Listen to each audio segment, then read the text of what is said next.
Our next post is by user Throwaway3109865, titled, "Am I the a-hole for kicking my daughter's boyfriend out of the house for eating from the birthday cake before the party started?" So, I'm a mother of two girls, Lily 14 and Monica 21. Monica has a boyfriend, 20, who visits with her often. To be frank, he's not too polite, or to rephrase, he lacks social skills and always ends up doing things that can be annoying, whether intentional or not. It's been affecting Lily, and there's been instances where Monica's boyfriend ruined Lily's math project and ruined her camera by dropping it.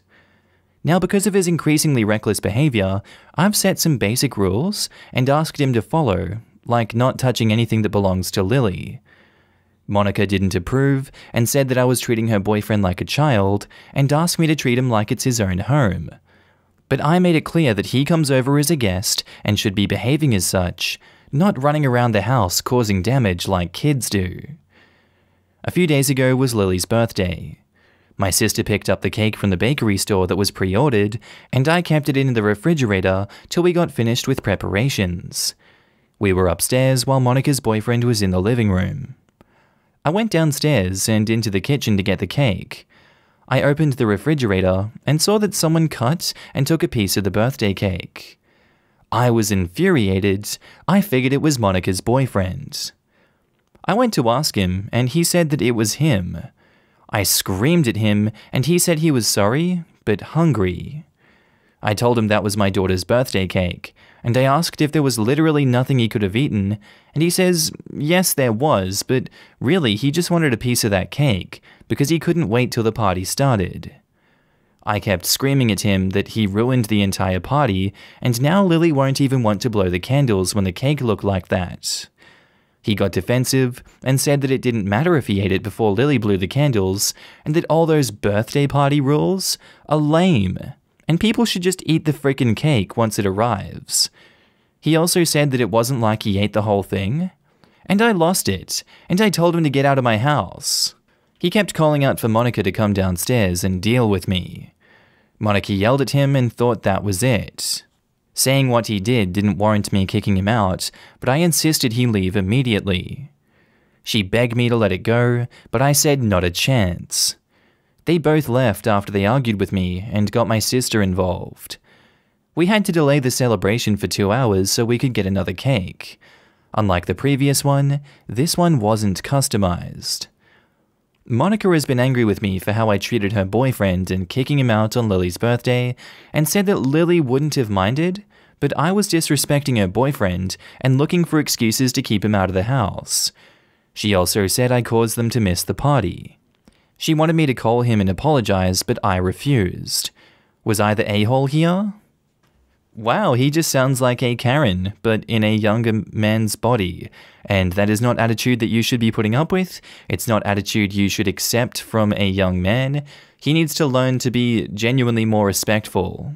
He got what he deserved, he didn't apologize, so why should you feel bad for him, and why should you feel bad for your daughter? His actions have consequences. Screw that guy. Not the a-hole. Now in the comments, Quantifiable Madness says, not the a-hole at all. This dude seems insanely entitled. I'd ban him from my house entirely under threat of trespassing charges. I'd also tell Monica that if she has a problem with it, she can move in with him. Then buy a cake to celebrate. A custom one. Not the a-hole. At this point, I would seriously consider banning him from the house permanently. How many times does he have to hurt your 14-year-old daughter in her own home, where she and her belongings should be safe, before she starts to wonder why you aren't protecting her? Is anyone else creeped out that this grown man is focused on touching stuff that belongs to and upsetting a 14-year-old girl? More creeped out by the breathtaking entitlement and arrogance and misogyny he showed telling his girlfriend Monica to come and deal with OP. Did he click his fingers as well? He has zero respect for OP and OP's house and OP's other daughter's possessions. I would outright ban him. He sounds awful. It might be entitlement, or he might be grooming her. Some people groom young kids by charming them.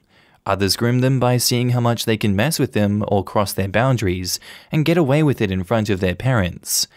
The latter sort of grooming gets the kid to internalize, he can do whatever he wants to me, and I'm supposed to do whatever it takes to keep the peace. Good on the mum for standing up for her daughter, and in doing so, teaching her to stand up for herself. I'm feeling major red flags about this guy. It sounds like he's at the beginning stages of a controlling relationship.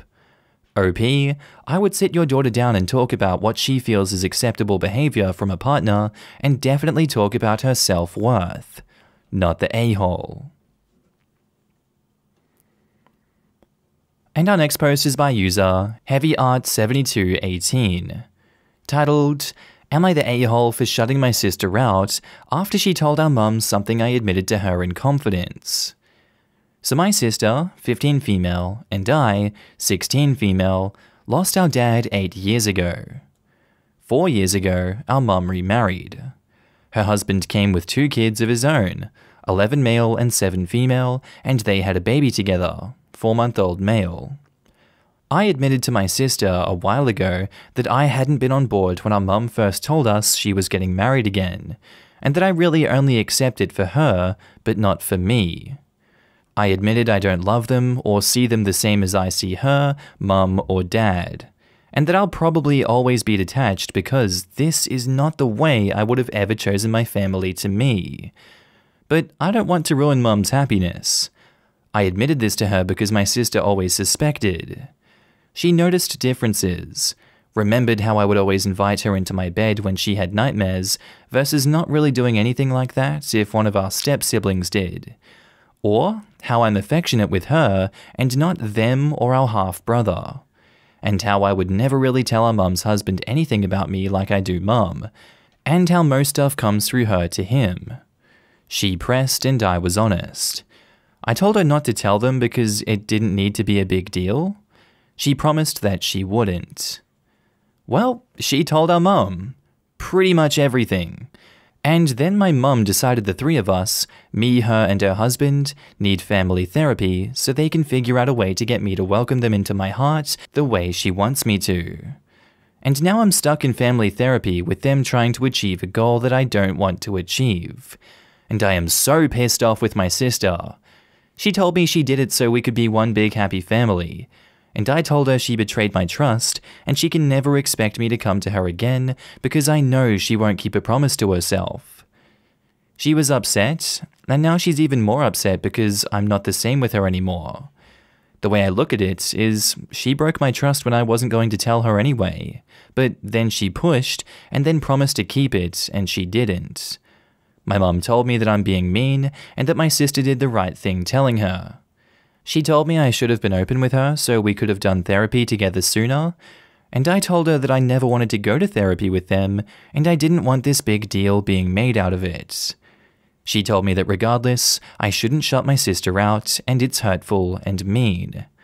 Am I the a-hole?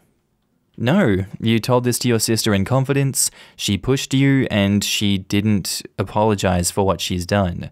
Sometimes these lessons are very hard to learn, especially at a young age like this, but fortunately for her, this isn't the be-all end-all of your relationship.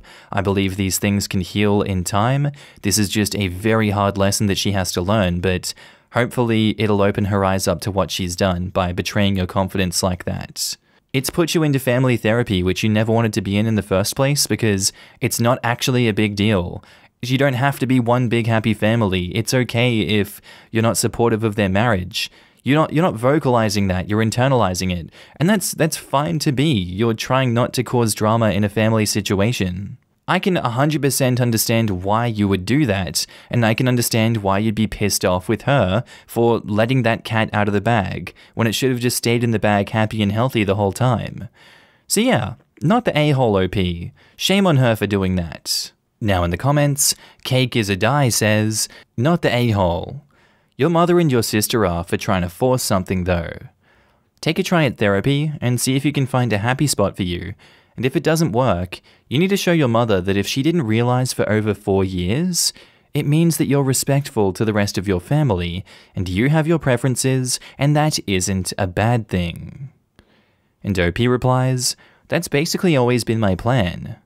I would feel how I feel, but treat them with respect, and I never plan to tell anyone. I wish I hadn't now. I'm so effing pissed off about it now.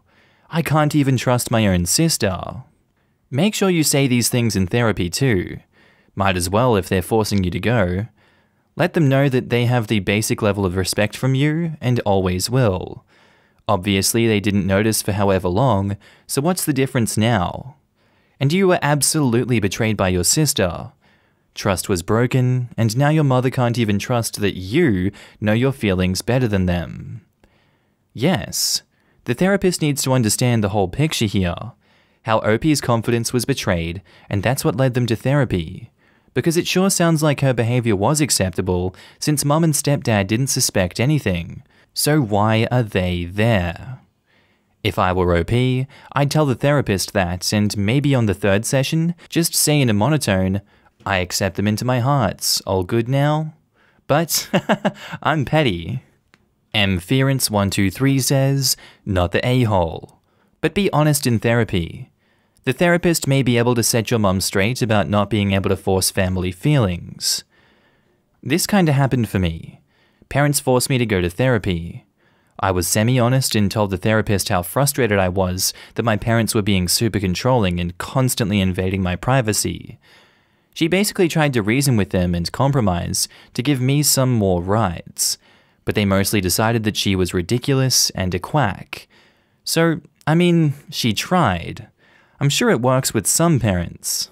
No a-holes here. You're 16 and your sister is 15. I'm not going to insult your intelligence or maturity by pointing out how young you both are, but please keep that in mind. You sound mature for your age, and your sister sounds like a 15-year-old trying to understand the dynamic of what's going on and look to her big sister. She was misguided and wrong for what she did, but not malicious. Your anger isn't wrong or not warranted, but use that advanced maturity for some perspective. Your mum and stepdad are whatever. Deal with the therapy, but be clear that you don't want to be there. Your sister, on the other hand, deserves a hug and a talk about how you and her are a team and need to have each other's backs. She didn't do something to hurt you. She thought, with her 15-year-old brain, that she was actually helping. Am I the a-hole for not paying for my daughter's backpacking trip? So my husband and I are in our late 40s, and we have a 21-year-old daughter and a 23-year-old son. Our agreement with them has always been that they can focus on their studies until they finish college. We don't charge them for food or tuition, as college is affordable here. But we only give them a set amount of fun money, and if they want more than that, they have to work. When my son was 17, he had a minor run-in with the law. It wasn't anything big, but it still required a couple consultations with a lawyer, and we told him that he'd have to pay us back the money we'd spent on that by working while the school was out. We got him a job at a relative's shop, and he worked there all summer. Fortunately, things got much better with him after that. Still, the following summer, he told us that he would like to work again in order to save money to go backpacking after finishing university. He worked with our relative every summer through college and saved the money for the trip. On his last day of university, we told him that since he had been working for it and had been responsible enough with his money to save it, we would pay for the trip and let him keep the money that he'd saved for the future. Now, my daughter has never wanted to work. She's always been a good kid and has never given us any trouble, but she decided that she didn't need more fun money than what we already give her, and therefore has never worked. The issue is that she's graduating college this year and has recently sat down with us to talk about her backpacking trip.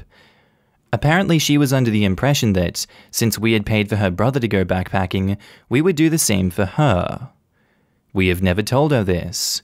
We tried explaining that we only paid for a backpacking trip for her brother because he worked for it and had saved enough money for it. She, on the other hand, has never done anything for the money. We told her that if she started working this year and managed to save the money, we would pay for her to go backpacking next summer. However, she told us that she wanted to go this summer because this was the summer after college and all her friends were planning on it already. We told her that was out of the question because we wanted to see that she was responsible with her money before paying for such a big trip, and that she had to work for it. She got super angry, called us all sorts of names, accused us of favoring her brother, and even brought my parents into this, trying to get them to change my mind. They, my parents and my daughter, seem to think that the fact that she won't have any money saved up after this, unlike her brother, is already punishment enough for not working, and that it would only be fair if we paid for her to have the same experience that her brother did. I talked to my husband about this, and now we feel kinda bad, but at the same time, we want to teach her that she has to work for things. So am I the a-hole for not paying for her trip? Edit to clarify, some people seem to think that some extra information is important. So to clarify some things, my daughter knew that we paid for my son's trip because he worked and saved the money for it. She was present when we told him. She also never told us that she wanted to go backpacking or otherwise have a trip. We obviously intended to do something like that for her too, under similar conditions, but we were unaware she also wanted to go until she brought this up. Look, in all honesty, she's aware of the situation. She knew he was getting special treatment because he did a special thing, which was work, and she didn't work. I honestly agree with your parenting strategy here. I don't think you're doing the wrong thing. I think encouraging her to work for a year and show that she has the work ethic for it is fair enough, and that's good parenting in my opinion. So I can't help but give you not the a-hole for this one. I think this is a fair and balanced solution, and I don't think it leaves your daughter out. Now in the comments, Screw You Gallon says, "No good deed goes unpunished." I'm honestly not sure, but I think she has a point. You rewarded your son for getting his life together, but because she's never failed to live up to expectations, no trip for her. I think I'm going to go no a-holes here. SD Rose 29 replies to that, but they didn't reward him for his misbehavior. He worked for one summer to pay back his parents. He then decided to continue to work to save for the trip. He didn't know they were going to pay for the trip. Had the parents not paid for the trips, he would have gone on the trip. She still would not be going on the trip. What they did was award his good behavior by working hard and saving. My one question is, when they decided to pay for the brother's trip, did they let the daughter know the only reason they paid was because he would already afford to go, but wanted to give him an award for his hard work? Or did she just see them pay for his trip, then she would assume that they would pay for her trip without knowing the other information? And Chimerical Trainer replies to that, they didn't purposefully reward him for his misbehavior, but that's how it ends up looking. To start with, they got him a job at a relative's shop, so he was probably working for someone he knew and who treated him right. He probably had decent hours, and the work was at least potentially setting him up for the future, versus, for example, a job at McDonald's or The Gap, where you might have a crappy boss and crappy hours, and retail and fast food jobs are super devalued on your resume. So he got a pretty soft landing, relatively speaking, for his screw-up. And while it's great that he kept working, the hardest thing is to make that initial leap into the working world. Or at least, that was my experience, when you don't strictly have to. So I completely understand why his sister didn't choose to do that. She didn't have to, he did. In some ways, that made things easier for him. Plus, there's no guarantee that there was a place for her in the family business, so it's not like they necessarily even had the same choices in front of them. Brother was already slated to experience the natural reward for his hard work. He was going to be able to use his own money to go on a trip. His parents, for whatever reason, decided that he deserved a reward above and beyond the money he earned by working. This, to me, is where it starts to feel like favoritism. They could have just done nothing, and he could have used the money he already had to buy himself a trip. Instead, they chose to reward him for choosing to work and being responsible, because he saved up, even though blowing all of your money on a big trip isn't exactly the soul of responsibility. And then their daughter, who chose to focus on her studies and staying out of trouble, isn't rewarded likewise for her hard work in her classes, because, to me, This is like if you ask your kids if they want to mow the lawn for extra money, and they both say no, and then one day you make one of them do it as a punishment, and they decide it's not so bad, so they keep doing it. And then at the end of the summer, you give them a reward. The only reason they got started in the first place was because they were bad when their sibling was good. So if you give them an extra reward above and beyond what they earned mowing, it definitely does feel like you're rewarding them for being bad, because the money they earned was already a reward for doing the work. It definitely feels like a bait and switch. Like the parents said all along, this is a perfectly acceptable choice. And then afterwards, they reward the other sibling for not making that choice. Like, maybe she would have done something differently if she'd known she'd be treated differently because of it. And Hey It's Sunny says, it reminds me of school in the UK, where the bad kids were rewarded for being good, while the good kids received no recognition in any aspect. That being said, I'm not suggesting your son is bad or didn't deserve recognition for getting where he is, but you never suggested to your daughter she could do the same.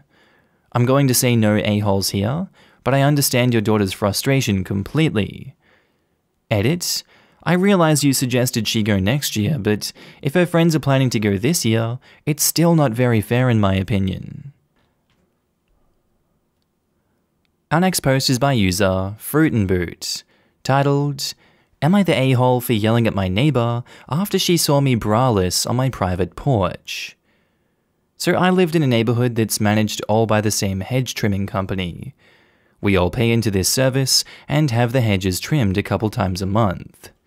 I was on my private ground level patio, laying on the outdoor furniture because it's sweltering outside, and I'm nearly 32 weeks pregnant. My patio is covered by cedar fencing, so you can't see if someone's outside just by looking. My neighbors come by with her brat of a kid and lifts herself as high as she can to peer over my fence as I'm relaxing.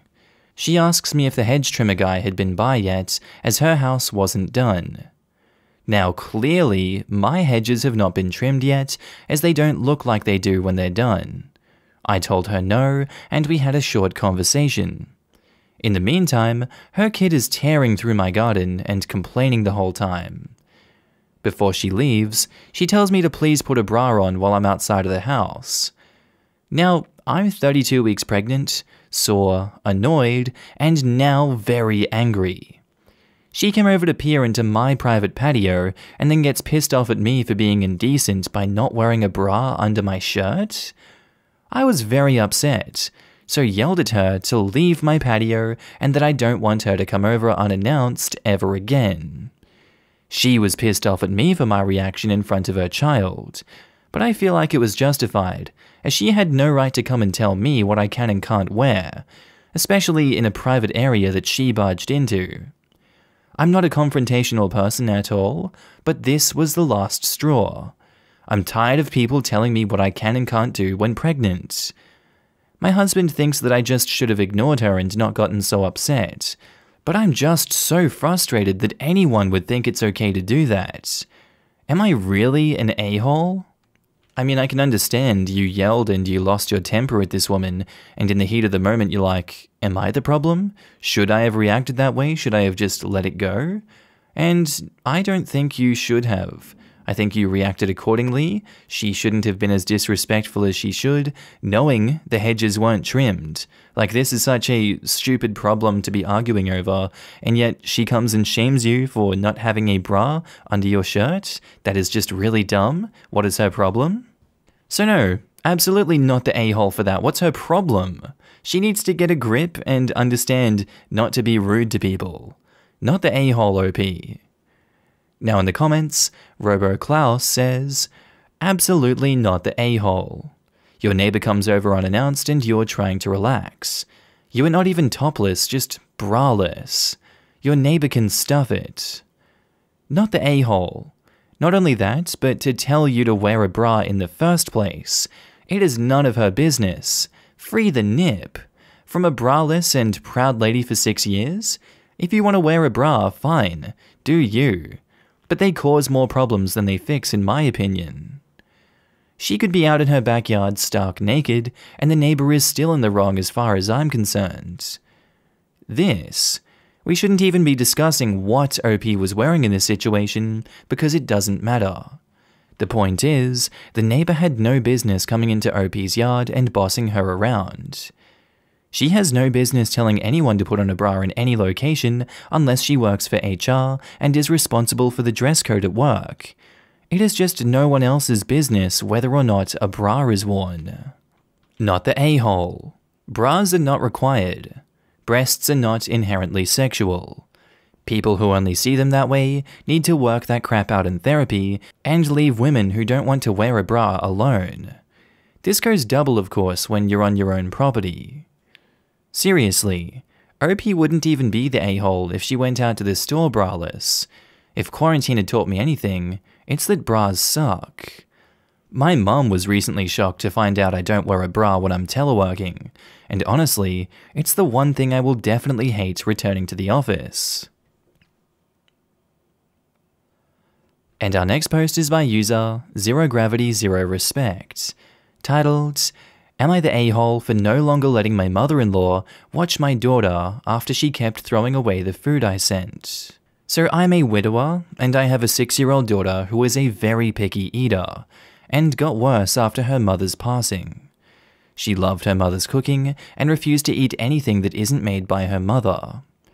So I decided to learn to cook her favorite meals that my wife used to cook, and my daughter has been loving my version of her mother's cooking. I recently started working a new job, and my mother-in-law started watching my daughter 3 days a week. I have my sister helping, so I'm doing good.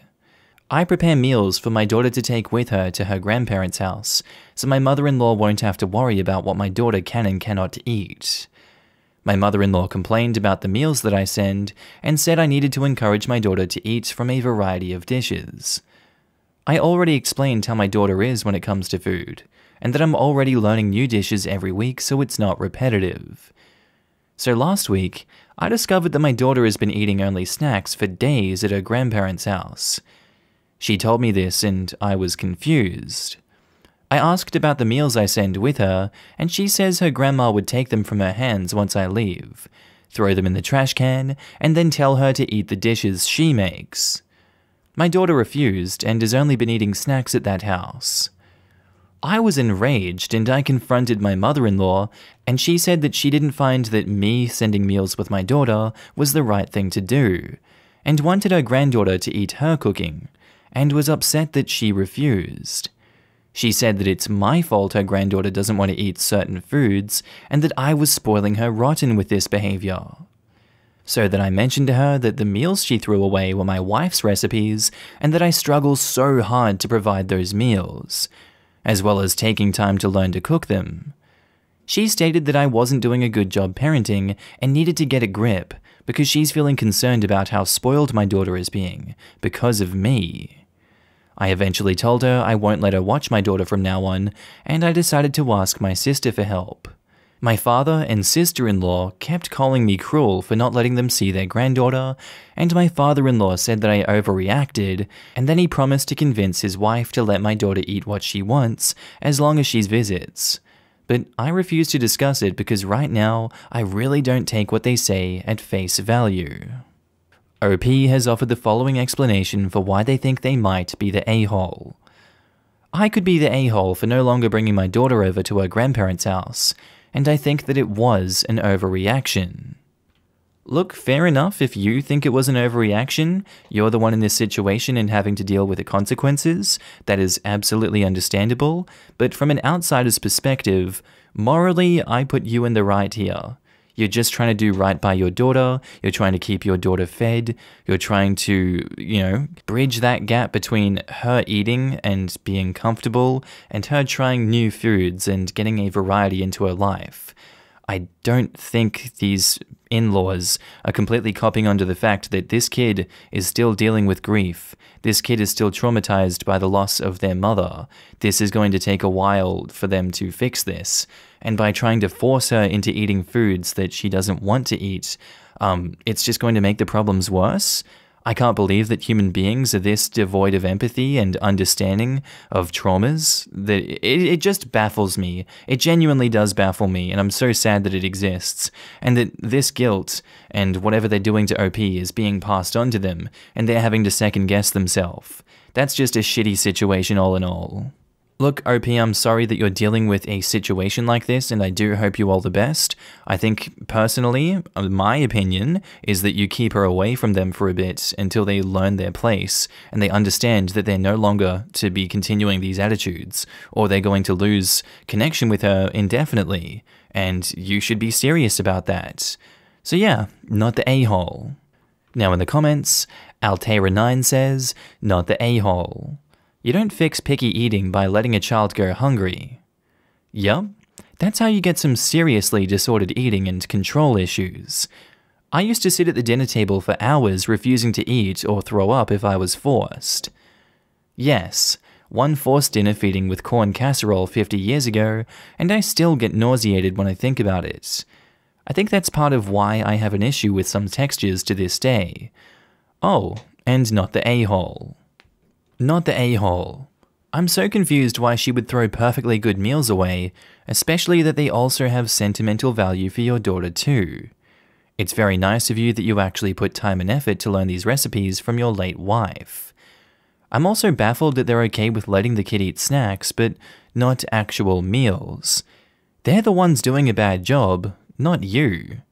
You have every right to stop making them babysit her. And OP replies, my in-laws are blaming me for my daughter's behavior, saying I'm the reason she's refusing to eat anything that her grandma cooks, and also said that it's my fault my daughter only ate snacks at their house.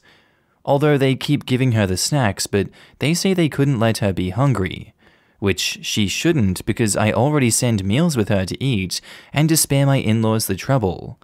But my mother-in-law thinks that I'm doing everything wrong, and that this is the result of my poor parenting. But your daughter is still very young and trying to see her boundaries. On top of that, she lost her mother, and I can't imagine the toll it's taken on her so young self. You are not the reason she refuses to eat what Granny cooks. If they are so concerned she shouldn't go hungry, then instead of giving her snacks, they should have let her eat her meals packed by you and there wouldn't be any issues. They're just trying to blame their own bitterness on you. I think it almost would have been sweet if mother-in-law had put the food in the fridge as a backup if and when OP's daughter wouldn't eat her cooking. So she was still trying new food or whatever mother-in-law's motive was, but just throwing away good food that she would have eaten was pretty daft on the mother-in-law's part. Please note, this is pure speculation. I wonder if there are some underlying and unspoken issues the mother-in-law has with OP. I've heard of parents of the deceased harboring resentments to the spouse or blaming them, and suddenly there is nothing the spouse can do right.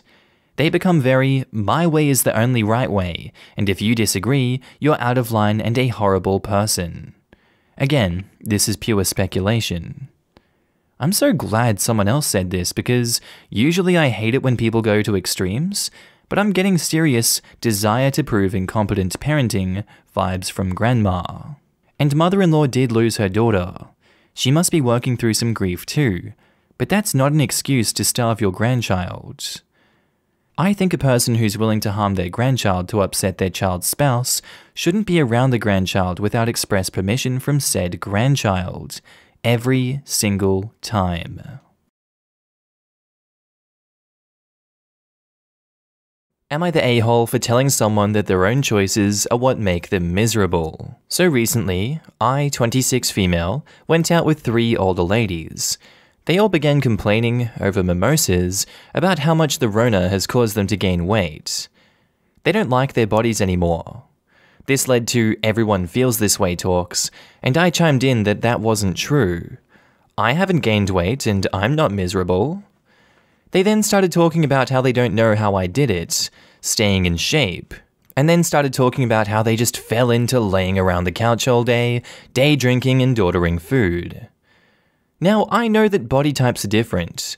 I'm not in perfect shape myself, and that everyone was affected differently by the issues from last and this year. But I felt like I was stuck at a pity party of woe is me. So I suggested that we start taking a fitness class together, or even just walks through a park if some didn't want to or couldn't pay for a class.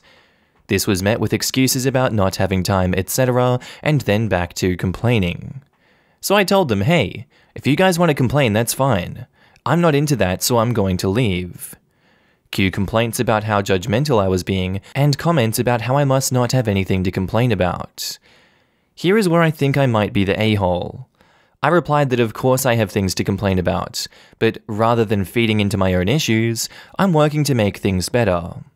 I added that if they were upset about their bodies, they could be making positive goals for themselves instead of wallowing in self-pity.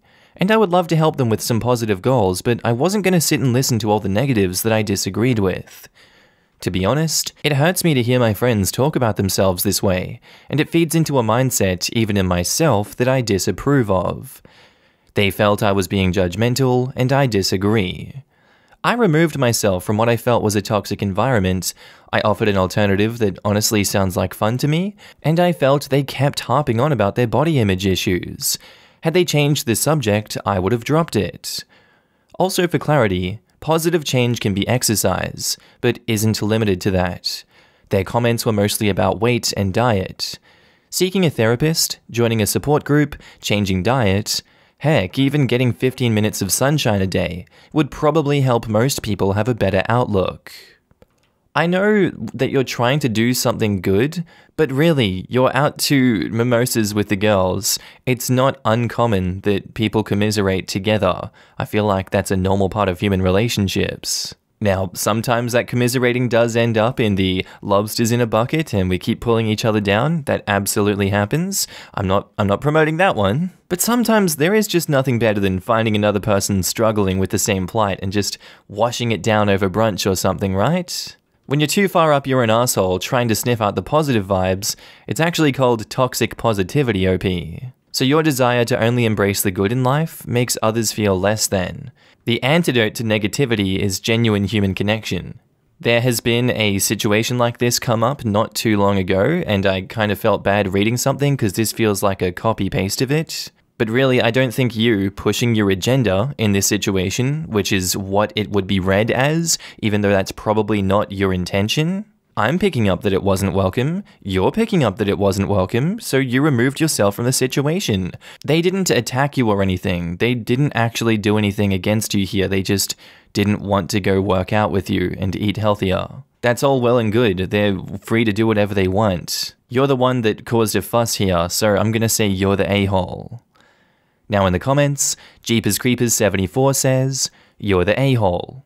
Don't get me wrong, your position and reasoning is all spot on, but this was a clear case of read the room. Your friends were just enjoying a bit of mimosa-fueled commiseration, and this is healthy in moderation because it makes us realize we are not alone in our struggles. It may have been a pity party, but you were the party pooper. Save your fitness suggestions and self-improvement tips for a different time, and they will probably be more welcomed. Single File says, you're the a-hole for being condescending and preachy.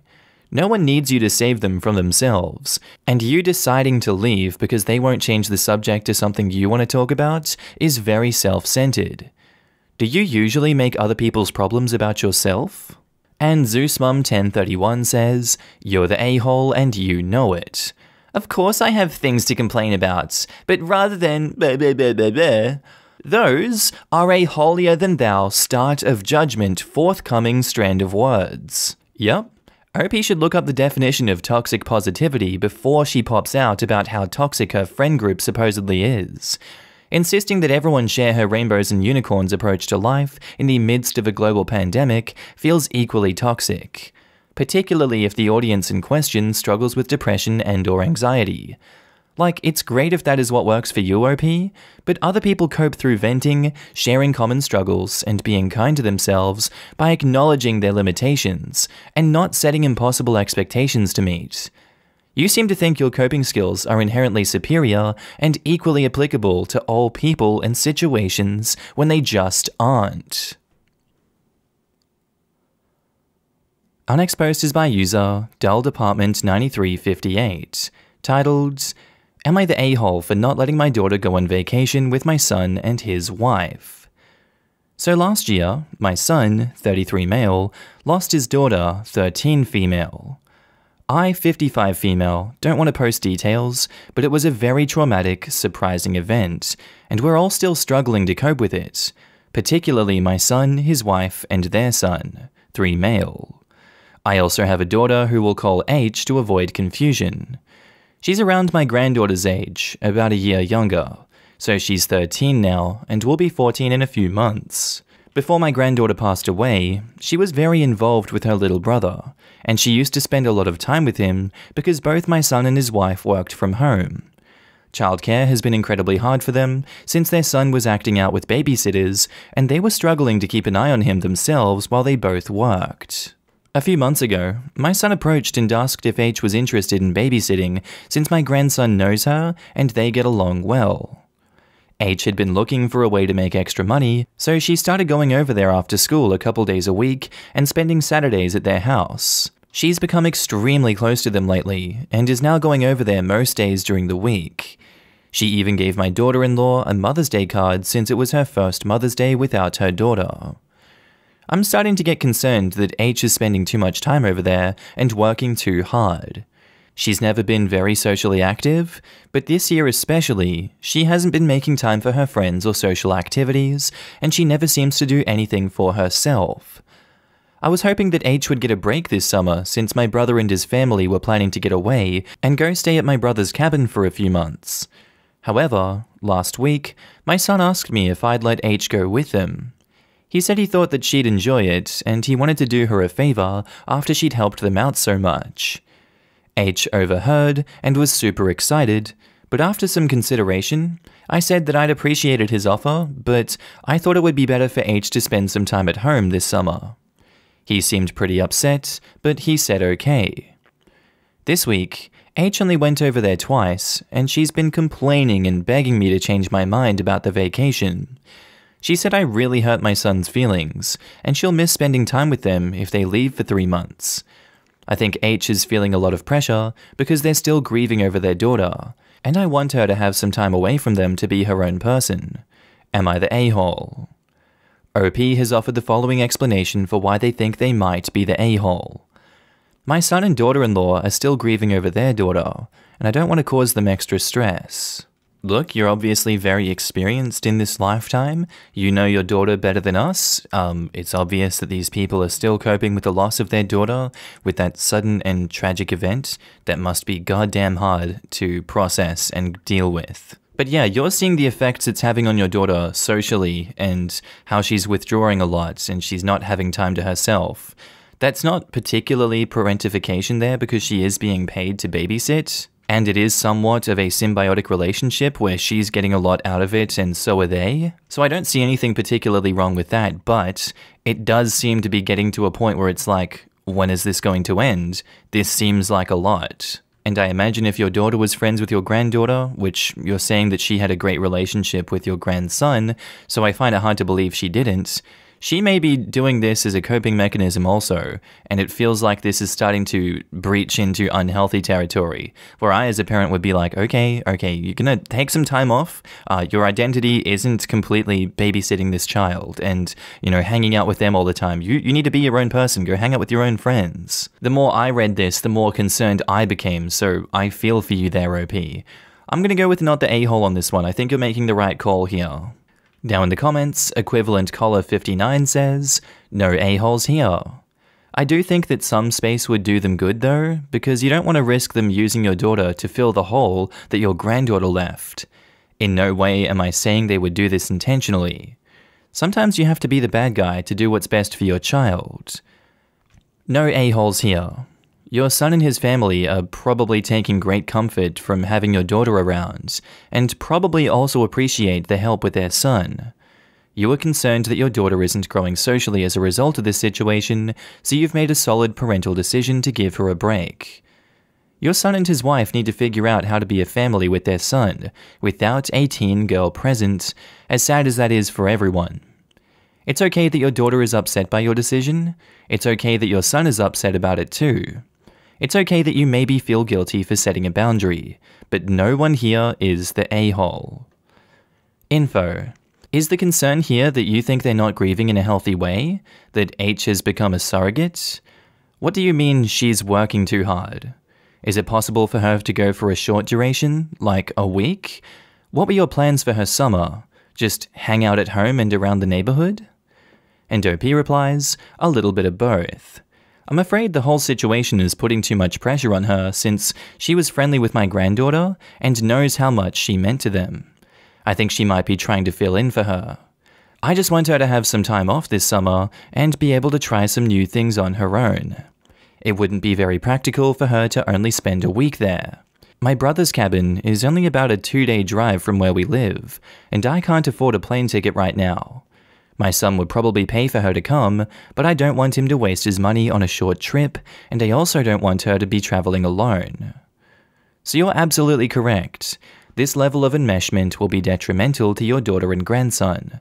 The parents need to develop better coping mechanisms for their grief. I was going to call out this slippery slope into enmeshment, and I'm happy I saw it mentioned already. Their loss is immeasurable, but it's good for your daughter to take time away. And Octopi High comes in with a spicy one and says, "You're the a-hole. It sounds like you're trying to have H do what you want or expect her to do, rather than listening to what she actually wants. She may find things interesting or fun that you don't think would be to a 13-year-old. Not every child has to be super socially active, or will benefit from that. Her relationship with them doesn't sound unhealthy at all, and it does seem cruel to keep her from going on vacation when she's obviously so excited about it." And our next post is by user KeySyrup3139, titled, "Am I the a-hole for closing someone in who keeps parking in my spot until the tow truck came?" So at my apartment complex, this one car kept parking in my spot. I've left notes and complained to management that it's happened 3 times now. When I first complained, the management asked me if I wanted them to call a tow truck. I said no at first because I was hoping they could warn this person and then the behavior would stop. They said they would talk to the vehicle owner. However, it happened again yesterday, and I called them again and said to get the tow truck. They informed me they would be there in about 30 minutes. So I parked my vehicle behind the car because I didn't want them getting away, as they've done this multiple times and had multiple chances to stop. They came out about 20 minutes later, asking me to move. I told them I would move once the tow truck arrived. They've had multiple chances to stop parking in my spot. Of course, they weren't happy. They were cussing, etc., and telling me they were only parking for a short period of time, and a whole plethora of excuses. So I got my car and waited for the tow truck to arrive. I explained to the tow truck driver this has happened multiple times before I brought them in, and explained I parked behind them to wait for the truck to arrive. I moved out of the way. The tow truck pulled the person and told them they'll either tow it or they can pay the fine, which was a couple $100 on the spot, to the tow truck driver, and he wouldn't tow. The person had to pay the fine to the tow truck guy, and they were on their way. Am I the a-hole? I'm confused why you're even asking this question. It's obvious that these people sucked and they got what they deserved. Then they tried to give you a plethora of excuses, as you said. They're only parking for a short time. That's a big lie. It's obvious that your car park is yours because it has your number on it and they know they shouldn't be there in the first place, and this is a repeated behavior, obviously. You were nipping it in the bud, you're not actually causing any damage besides them financially, which they deserve, so I see no reason that you would suck in this situation. Oh no, someone broke the rules and they're getting punished for it? Shit, this might be my fault. No, not the a-hole OP. Now in the comments, Westgate says, "Not the a-hole at all. But if you can, I put a surveillance camera on my car. Don't be surprised if your tires get slashed or your paint job gets ruined by a key." I feel like this is one of those situations where we think we're doing the right thing and it feels good getting even, but as soon as it's done, we regret it because now we have to look over our shoulder. I've got a feeling that OP is going to randomly return to a messed up car. Yep, he absolutely did the right thing. But the person who paid for his crime is probably the very sort of person who will seek revenge. I'm surprised people actually believe this happened. I work with parking enforcement, and in most cases, a tow truck driver can't just show up and enforce a fine, or what is referred to as a drop fee, without actually hooking up the vehicle. OP blocking the person in the parking spot while they wait for a tow is also illegal, and unnecessarily extending the engagement could have turned into a safety risk. Kudos to those you know being legit, but in some places, like my city, tow companies just got in trouble for moving legally parked cars to illegal spots, taking a photo, then towing the car to their lot. There are some shady AF tow folks out there. I really like that top Am I the A-hole post where the dude's girlfriend had his project car towed to a junkyard and the employees were in the midst of trying to hide it when the cops showed up. Good stuff. Money is money, and some people are willing to do whatever it takes. Kfnup says, not the a-hole. But you should be careful escalating confrontations in the future because some people have a tendency to get physically violent in situations like that. Especially if they know where you live and park your car. But who needs to get violent? They know where the car is kept overnight, and tipping a bottle of brake fluid over your car will remove paint. How do you know this? I'm a paint sprayer and did my apprenticeship in a body shop. Seen a few cars with this done. The guy had to learn his lesson. However, arguments are dangerous these days with all of the rage-induced shootings. Maybe try to get a tow truck there without engaging them directly. And OP replies, I called management. I didn't engage directly until they came out while I was waiting for the tow truck. Had the tow truck arrived before the car owner, no interaction would have taken place. My advice is get a dash cam or a camera pointed at the car because people who act like that will mess up your car. And Neuroscience says, everyone sucks here. The other guy for obvious reasons, but purposely blocking him in until the tow truck gets there is definitely an a-hole move, if not completely illegal. If the tow truck takes 30 minutes to get there and he escapes during that time, then he just won that round. He won't always get away with it if you continue to call in the tow truck when he takes your space. I would also definitely avoid being around your spot next time. By blocking him in, you just gave him some warning that there was something going on, and by being there in person, you risk taking the brunt of whatever reaction he has, and given he's an a-hole to start with, swinging at you is quite a real worry. Yeah, I think we can all agree that continually taking someone's spot is a dick move, but escalating to blocking that person in, depriving them of access to their property, and ensuring that they get dinged for hundreds of dollars is disproportionate. It had only happened twice before, and OP never even had a direct conversation with them. I doubt management ever actually talked to the other driver. Everyone sucks here in a big way. Wasn't the parker also depriving the spot owner of their property?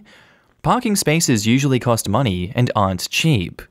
Not voting one way or the other, but I think that should be taken into account. Edit. Spot owner has to wait for a legal parker to leave in order to park their car, but a legal parker should be entitled to immediate access to their car to come and go as they please? I think a 10-minute wait is pretty even. Am I the a-hole for asking my landlord if we would have to pay rent due to them selling the house we rent out from under us? So yesterday afternoon, 7th of June 2021, I got a text from my landlord that she is selling the house that we've been renting out from under us. She told us that we have until the 31st of next month to move out. I knew she didn't plan on staying here in the state after her daughter finished college at the end of the year, so I figured we had till the end of this year to find other housing and save money for a deposit and such. I sent her a text asking her if, since she dropped the bomb, that we have to move in basically 45 to 50 days. If we can keep July rent to put that towards moving costs and deposits, since this is incredibly short notice. We have a small area we prefer to stay in due to my husband's job and my doctor's. I have a rare disorder, as well as a genetic heart defect. She got angry with me and started yelling at me through text message, saying how she's so unhappy living in this area and I knew she wanted to move away. Despite me pointing out that as far as I knew, from our last conversation, it wasn't going to be until the winter. We have 3 children, a teen, a preteen, and a preschooler that we also have to think about, so that complicates things even more. Am I the a-hole for even asking her if we have to pay July rent since she's giving us such short notice to find new housing? Edit with a small update. Landlord just came to my door with a notice. Now we only have until the 8th to move. She stood at the door screaming at me how she just wants to sell the house and be done with it, how they are closing on the 12th, and I'm being selfish for not having moved out already, knowing she wants to be out of the area. So now instead of having 45 to 50 days to pack everything, I have 30 days to pack everything on top of dealing with kids, doctor's appointments, my husband working, and normal everyday things. Great. She also got pissed because I closed the door in her face because my oldest, 13 male autistic, was standing in the kitchen having a panic attack from her yelling. Edit number 2 with some more info. We never knew the house was on the market. There was no sign, she never told us, nothing. Not even so much as a screw you. We had no heads up so we could get our affairs in order.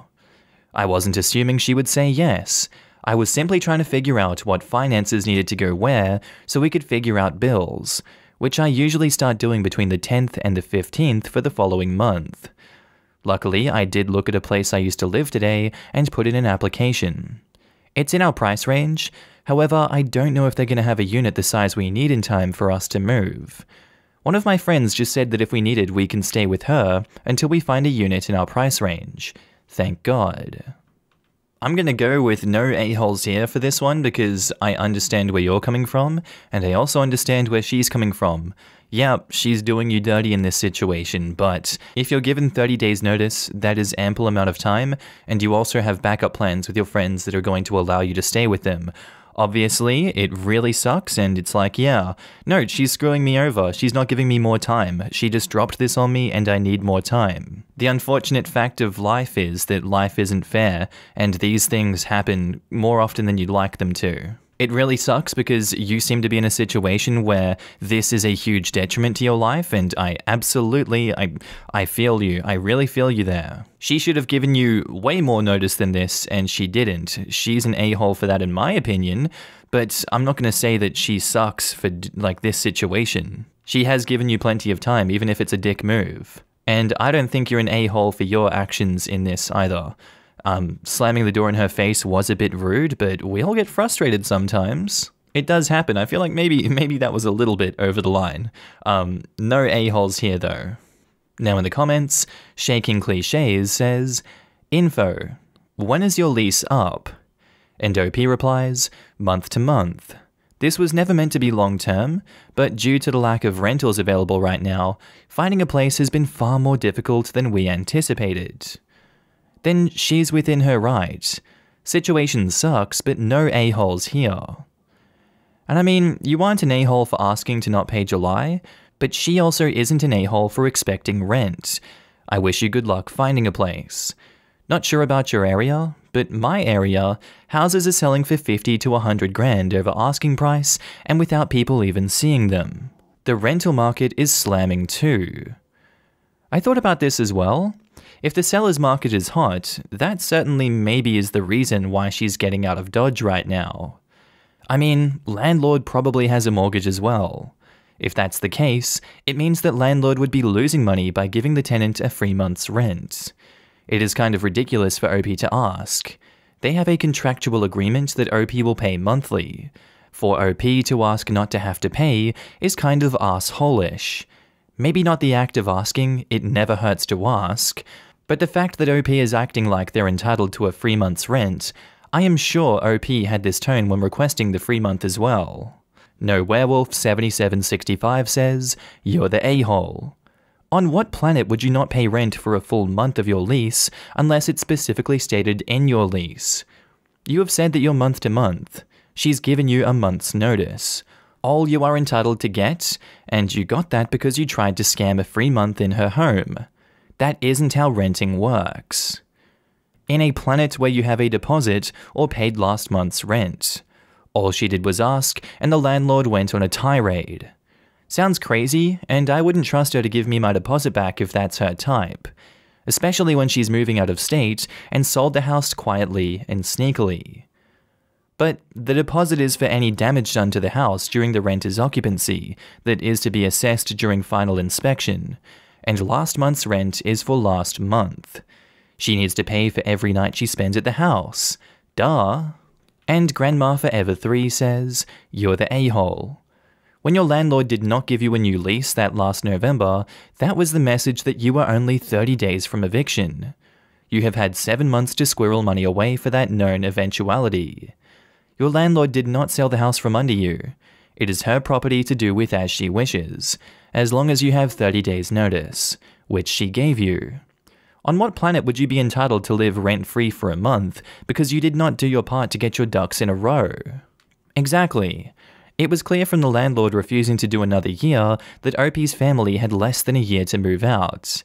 The landlord clearly expected them to start looking right away and move, but they didn't. They've been living on borrowed time, and still somehow think that this is the landlord being an asshole? The entitlement is wild, and I hate landlords, so that's saying something.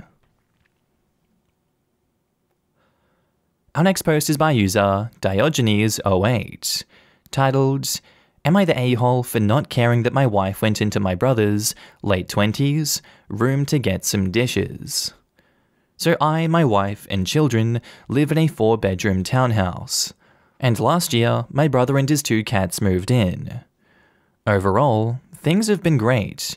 Everyone gets along and he's been here for over a year, making plans to leave by fall. Early on, he made it clear that his bedroom was private and he would not be asked to keep it any particular way.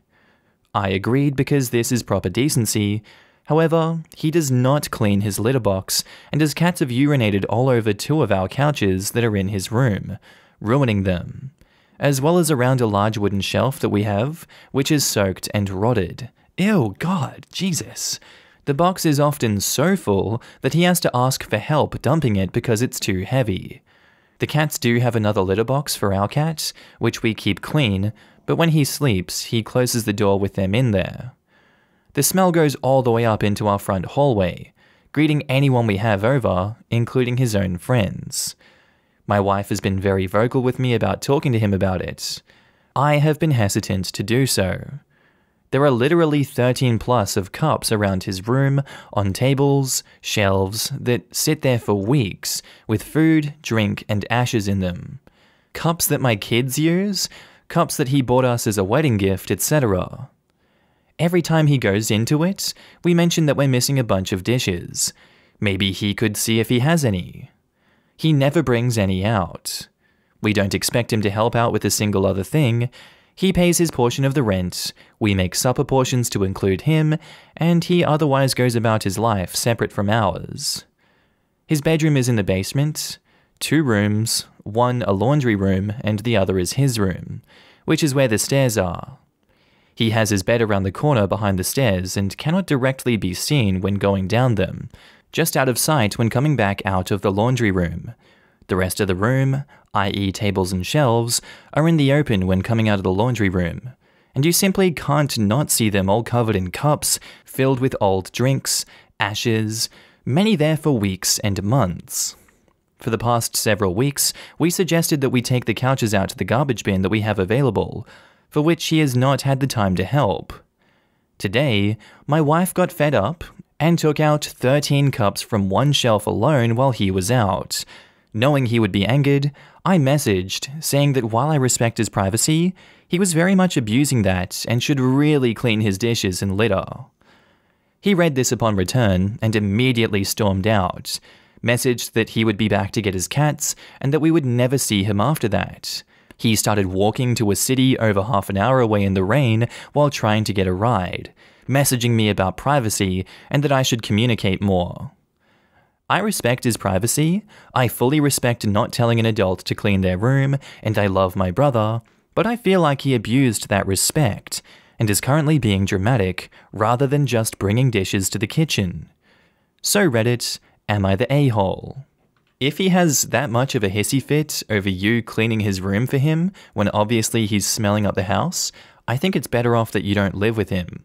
Obviously, we want to look after our siblings, and we want to do what's best for them and their mental health.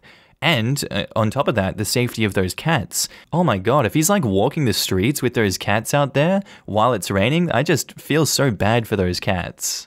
But at the end of the day, he's his own person, and if he wants to chuck a fit over you guys cleaning out his room because he apparently can't look after himself, then that's fine for him. I see this as another way for him to end up on one of those people that went missing on Mr. Boland's channel. And I await the day that the brother turns up in the next Missing 411 by author David Paulides, who seemingly wound up in an impossible location, somewhere that no one thought he would possibly be able to get to under normal circumstances. How did a man so unkempt and disgusting, living in perpetual filth, manage to pick himself up and disappear without a trace? I guess we'll never know. So I guess what I'm saying is OP is not the a-hole for this one. Now in the comments, Why Everything Meh says, not the a-hole. You should take him up on his offer to leave. And OP replies, I have made clear I will in no way stop him. He just made everything easier because I suspect most people will tell you to kick him out. He's already posting vague things about not having a place to stay where he can trust his privacy, which, except for this instance, has never ever been a problem. I have to say, you're the a-hole for sticking to this agreement when he abused it. You let him violate your home and refuse to do anything about it. You should have addressed this months ago and told him his hygiene and treatment of your home was unacceptable. You basically have to gut that room, throw away the furniture, and start again. That kind of filth goes through all layers of flooring and carpeting, gets into the paint on the walls, and gets into everything. I wouldn't want to touch anything that came out of that room. If I was your partner and had to put up with that smell and filth, I would have walked out on you months ago. It is beyond disrespectful, and you're the a-hole for allowing and tolerating that. You seriously need to grow a spine and not let people disrespect your family or home that way. If you consider letting him stay and return, you need to re-establish hard boundaries and expectations. He does not get to set rules in your home. He is and was a temporary guest. He is staying in that room, but that room is still part of your home. Respecting privacy was not what was happening here. You abdicated all authority in your own home. At that point, you should have just laid down in the entryway so he could walk all over you whenever he was coming and going. His wife was begging him to deal with this, and he was just all non-confrontational until his house was permanently damaged. A friend of mine had to pull up the subfloor of her indoor-outdoor porch because the woman she bought the house from let her cats piss all over it. They're probably going to have to pull up the whole basement floor to get the smell out of the house. Not to mention some of those dishes might be ruined. And Screenplay Throwaway says, everyone sucks here. Except for your wife, I think. Your brother is a slob and is very gross. The dish issue and the cat litter issue is horrendous. Cat waste can be straight up toxic if not thoroughly and properly cleaned out, so his negligence over his cats pissing all over the place is actually a serious health issue. The cups also make him an asshole, no contest. If he was the type to leave dishes lying around, then he should have bought his own set. Leaving dishes lying in caked up old food where the dishes are a shared resource is such an asshole move. However, I believe that there may have been an everyone sucks here, to your wife, issue as you mentioned being hesitant to ask him straight up about retrieving the dishes. There were veiled attempts, yes, but you haven't specified a time before your wife went into the room and got the dishes where you clearly and explicitly said, I need all those dishes in your room because we're running out. It was only until after crap hit the fan and your wife was on her last straw did you actually explicitly say something. If you said something beforehand, a clear message telling him to get his act together with the dishes, then only he would be an asshole in this situation.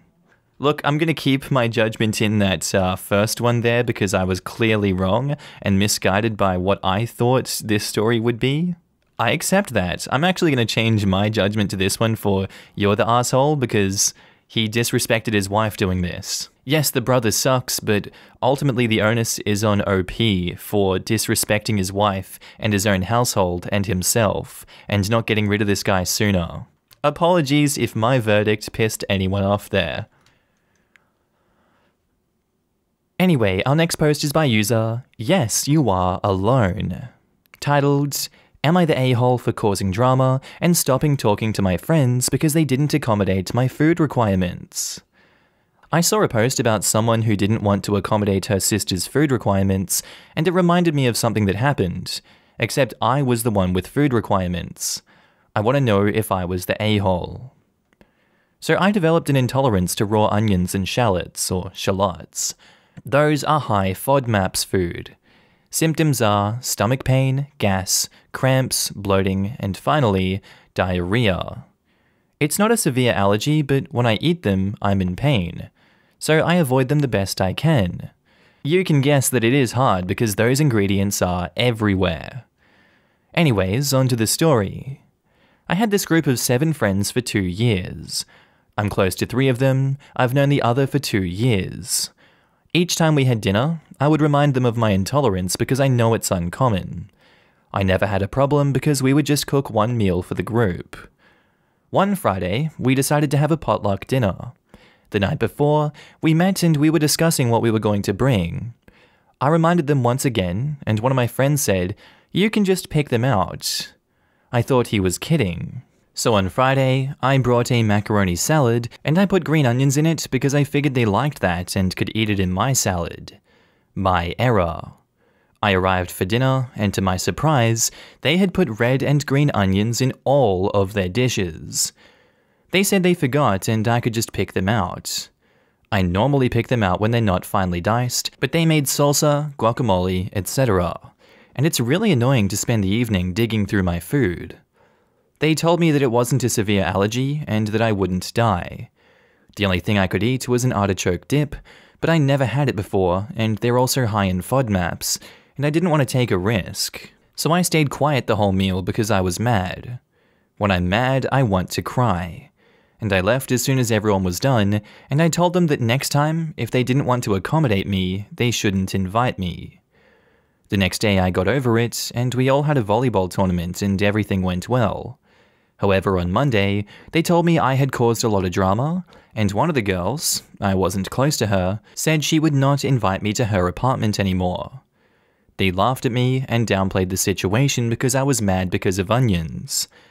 I told them I thought that it was disrespectful, especially since one of them has a seafood intolerance, not a severe allergy, and we always accommodate him when we make seafood and sushi. So I just stopped talking to them, except for my 3 closest friends. Am I the a-hole, or would I be the a-hole for causing drama and stopping talking to my friends because they forgot about my intolerance, resulting of the splitting of our group? I mean, it's very obvious that they did this intentionally to you. You met up the night before and you specifically said no onions, and they all show up the next night with onions.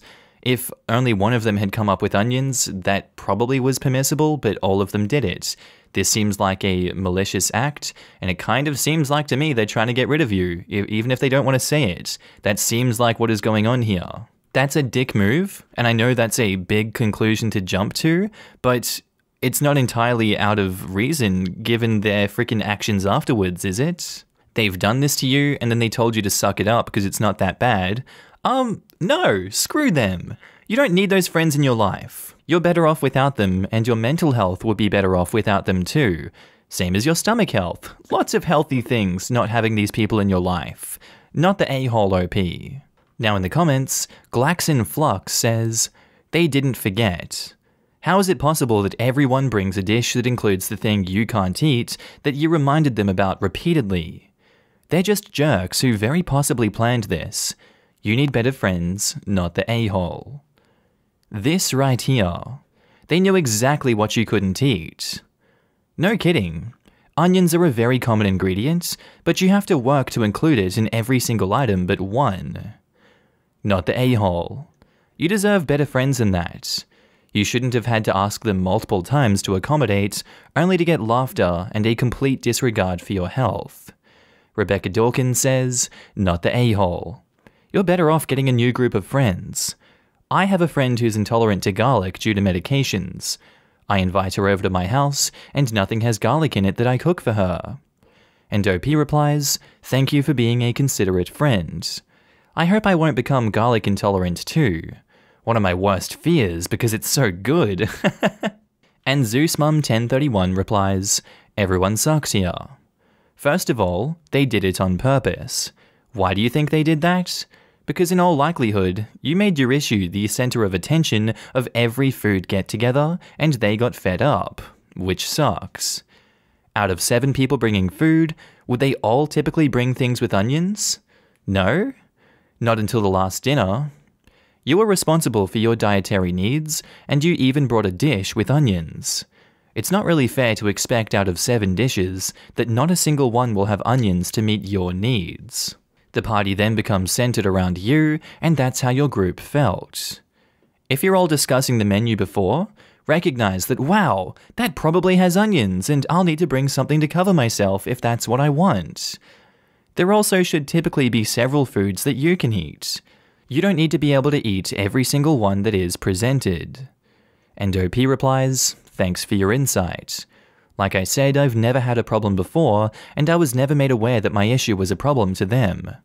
If they would have told me, I would have brought my lunch, but the principle of a potluck is to share.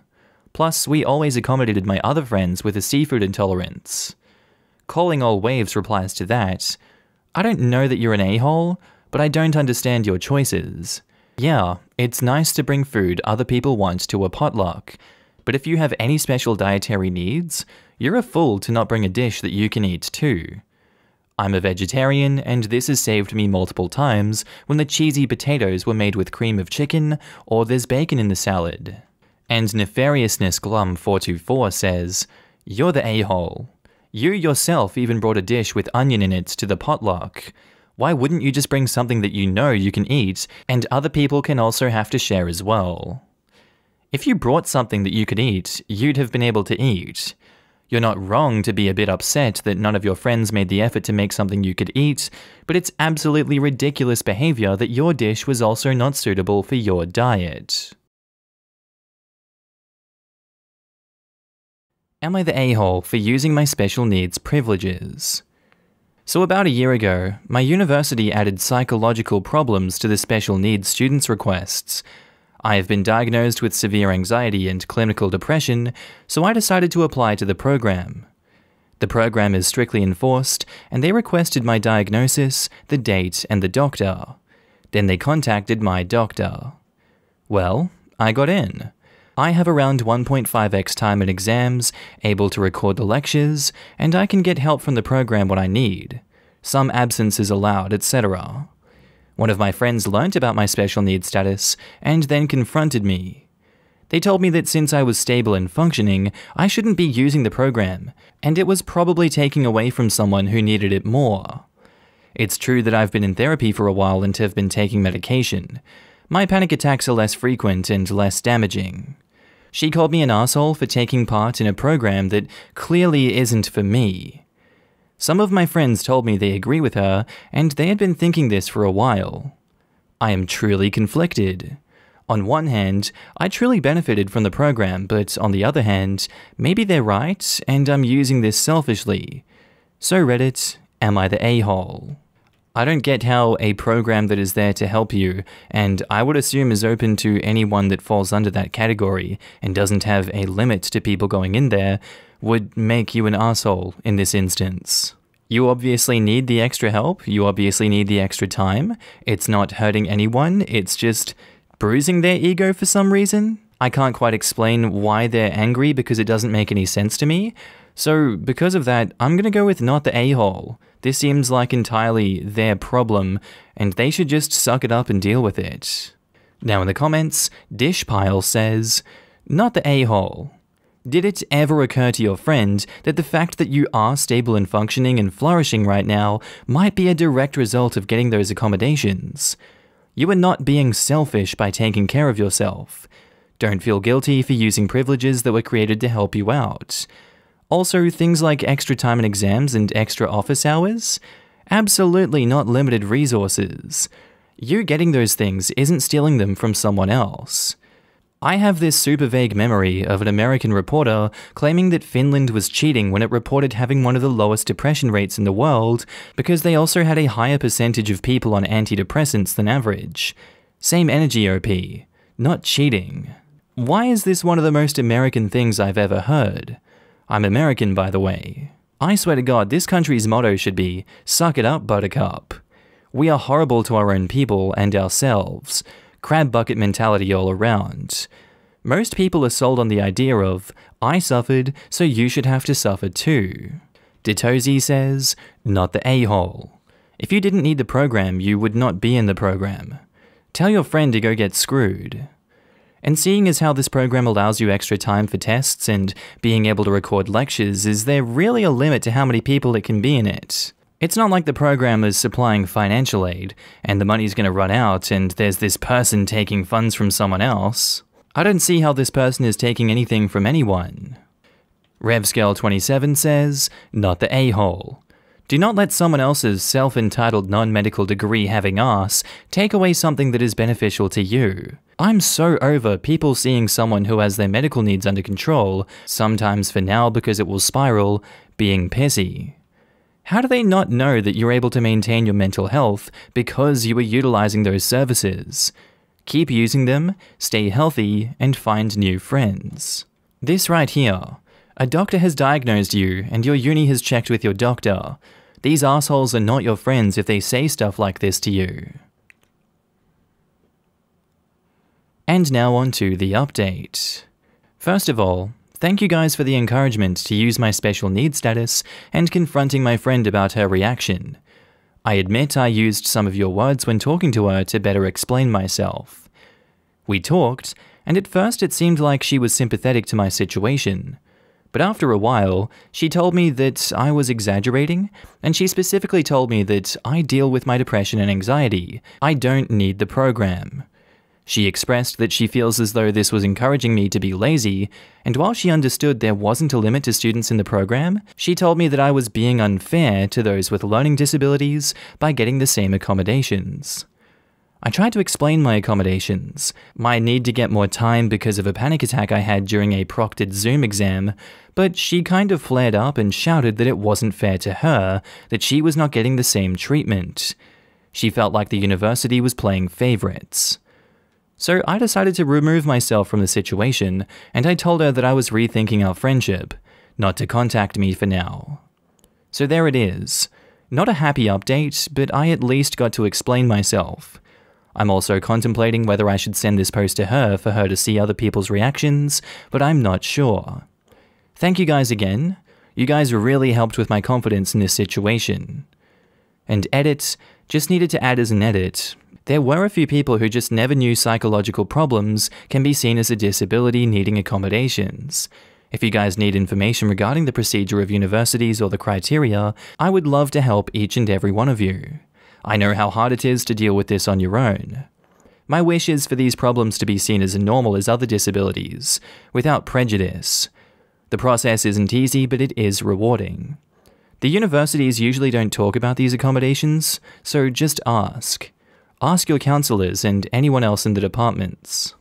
Now in the comments, Ross the Dino Guy says, "You say not a happy update, but this internet stranger is happy and proud of you for standing up for yourself. She made it clear her issue was that you had something she wanted, not that you didn't deserve it. Best of luck to you." Exactly. Why didn't she apply to the program herself? You did nothing wrong, OP. Those programs were designed specifically for that.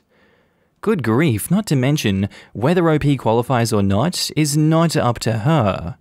Pretty bold for her to complain about that. Some people really push for people not to see accommodations they qualify for because it's more noble or something to struggle without help. Yes, to my knowledge, all those people were able-bodied.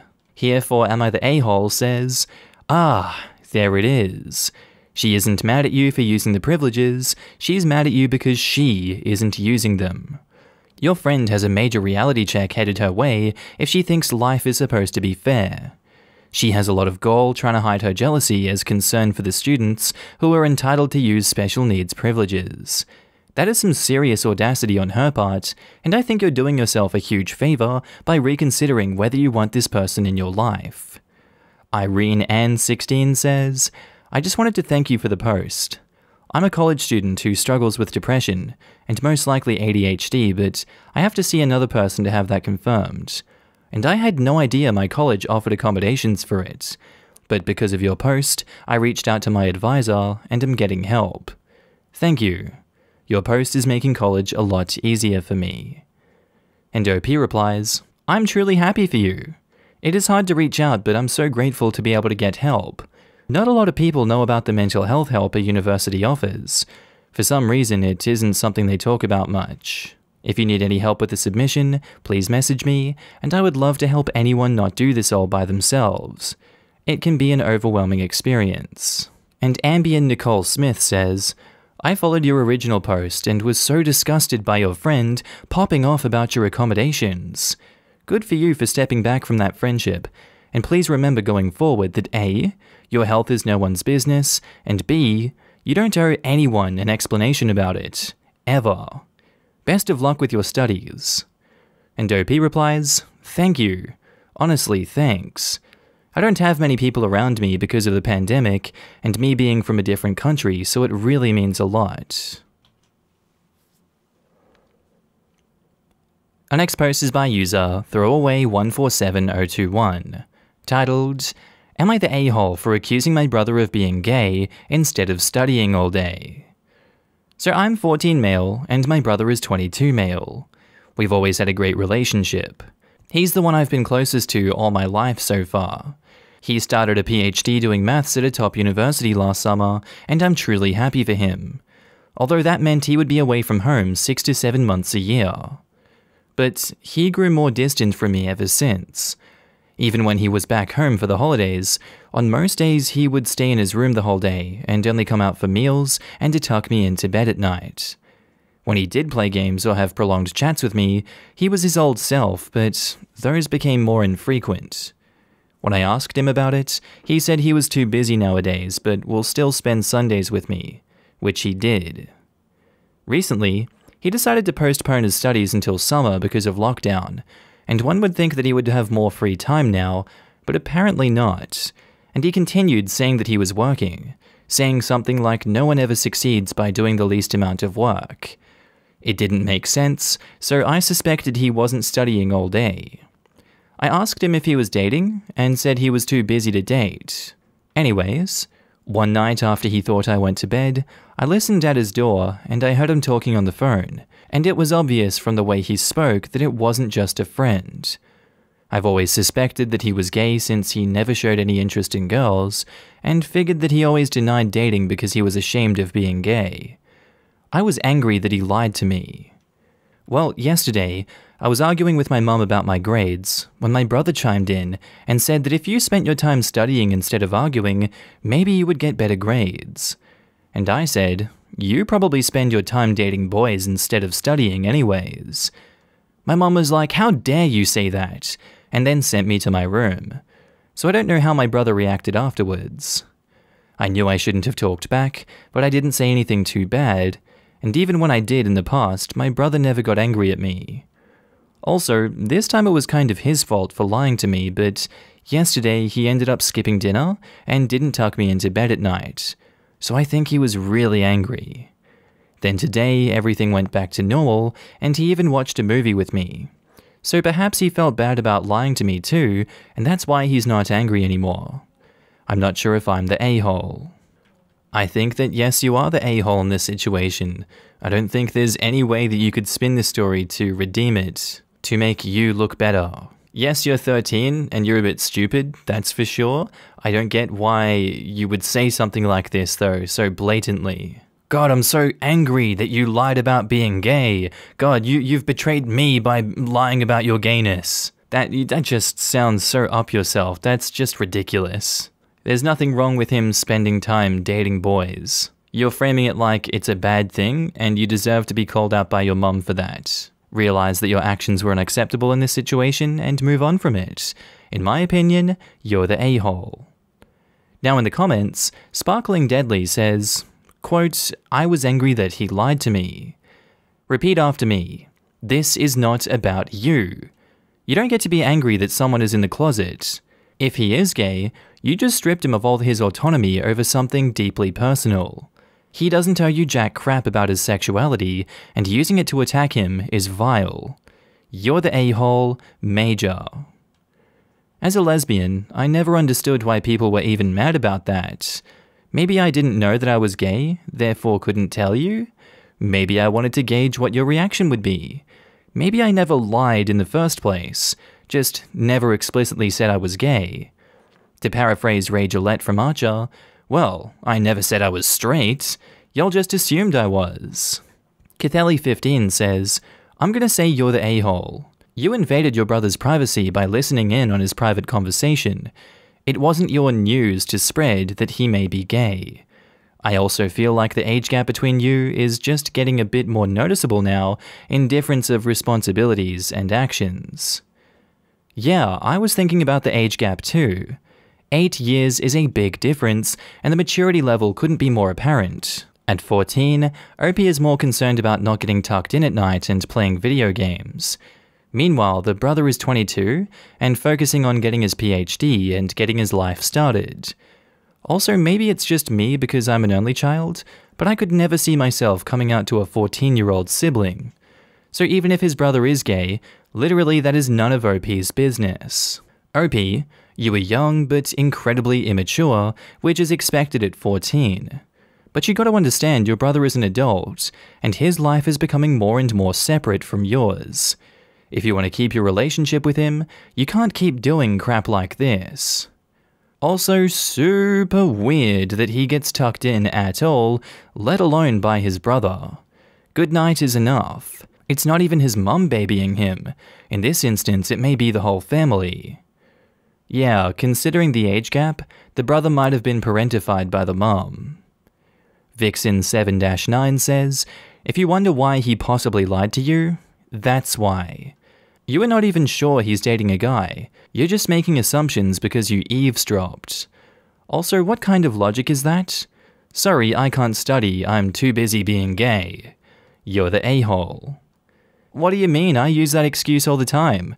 I can't do things because I'm too busy painting my room in glitter whilst listening to Madonna. And Alyssa Hargreaves says, you're the a-hole. Your brother is an adult dealing with adult stresses. He's allowed his own life outside of you. Also, using sexuality to hurt someone or claim something you don't know is immature. He has the right to do what he needs to do as much as he wants to. Focus on yourself and not your brother. Also, it doesn't matter if he's gay or not. He's an adult dealing with his own life. Now on to the update. Hey, so I wanted to thank everyone who commented on my original post. I'll be honest that I was angry at first when all of the judgments were negative, but I thought about it and realized that I really was a selfish prick who never thought from my brother's perspective. Thank you for making me aware of that. I apologized to my brother today, and we had a long conversation. He didn't hold it against me, and said that he's glad that I'm learning to take responsibility for my actions. He said that he knew what I was going through, and sometimes he gets sad too, knowing that we're both growing up and things are changing. I cried when he said that. Our family had problems with money when I was in primary school, so my parents used to work long hours, and my brother practically brought me up. He said that if I'm willing to try improving my grades, I could spend some time each day studying in his room while he worked on his degree. Which sounds like a good idea. And apparently, he's been planning to take me to Italy for some time next year so that we can spend some time together when he has less things going on. He remembered that I always wanted to go there after seeing some movies when I was younger. And he forgave me for nearly outing him. Luckily, my mum thought that it was just an insult and didn't think much about it. I go to a traditional school which doesn't care to educate us on LGBT issues, so I read up on that online and realized how dangerous what I did was, and how great my brother is for still talking to me and being so loving. I also want to apologize to people on Reddit who were offended by my attitudes towards being gay in my original post. So anyway, thank you. I'll try to be more mature from now on. Edit, thanks so much for the support everyone. It encourages me that other people with an older brother manage to still be close after both growing up. Now in the comments, Just to Be Obsolete says, thank you for being open to listening, learning, and apologizing. That is very mature, especially for your age. I'm glad you were able to work things out with your brother, smiley face. And Remote Broccoli says, Opie, thanks for updating. And yes, it's still danger ahead in some part of the world to be gay, lesbian, trans, bi, or queer. No joke at all. Some parts of the USA still have gay bashing as a hobby. In some parts of Europe, we still have blatant hate crimes. Please, for the love of all kittens and doggos, be careful. Don't speak about it unless he's out. Don't talk about it with anyone. Love him and respect him all the same, but keep your mouth shut. And OP replies, "Thanks for telling me that. People I know IRL don't talk about it, so I always thought hate crimes were all about race. I definitely won't speak about it again after seeing things online about how dangerous it is. I was dumb." And Trudessa replies to that, "You know, turning around like you did, that's very mature of you. I'm glad you could see it from another perspective and that you spent time reading up on the subject and educating yourself. I'm sure your relationship with your brother will be just fine, and I know he really appreciates you apologizing to him like you did. I'm glad you can study together." And Goth Spite says, "Good job, OP. You can be forgiven for being immature and owning up to your mistakes, and especially for considering your brother's safety. He is right. Families grow and change, you can't help that, but as long as you put in the work, it will be okay." Am I the a-hole for refusing to speak English at home just because my dad doesn't understand German? So I, female 16, was raised in a multilingual home. My mum is German, dad is American. I grew up speaking both languages, but as we lived in North America, and pretty much all my day-to-day interactions were in English, English pretty quickly became the family language.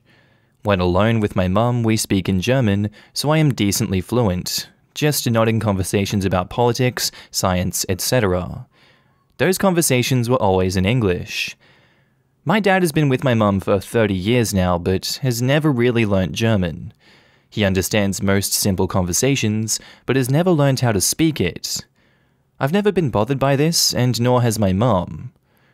Recently, I've made the decision that I'm going to study in German for university once I graduate, meaning I'd like to improve my German for educational settings and conversations.